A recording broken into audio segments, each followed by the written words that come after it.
প্রতিটি মাই তার সন্তানের একটু খুশির জন্য এক আকাশ সমান পরিশ্রম করতে পারে। নিজের সব সুখ এক মুহূর্তে বিলিয়ে দিতে পারেন সন্তানের মুখে একটু হাসি ফোটাবার জন্য। আর সেই মমতাময়ী মায়ের দরদ ভালোবাসার মূল্য আমরা অনেকেই দেই না। মাকে কষ্ট দিয়ে ফেলি জেনে বুঝে, আবার নিজের অজান্তে। সব সন্তানের আবদার যেমন মাই পূরণ করে, ঠিক তেমনভাবে একজন সন্তান হিসেবে আজ আমিও আমার মায়ের একটি ছোট্ট আবদার পূরণ করলাম। যদিও আমার মাকে দেওয়ার মতো কোনো কিছুর সক্ষমতাই আমার নাই, তবুও এই ক্ষুদ্র প্রচেষ্টা।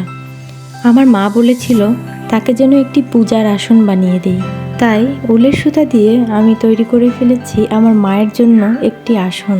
সুতার তৈরি এই আসনে আমার মা ভগবানকে প্রতিস্থাপন করবেন, কিন্তু আমার আসনে আমার মাই থাকেন।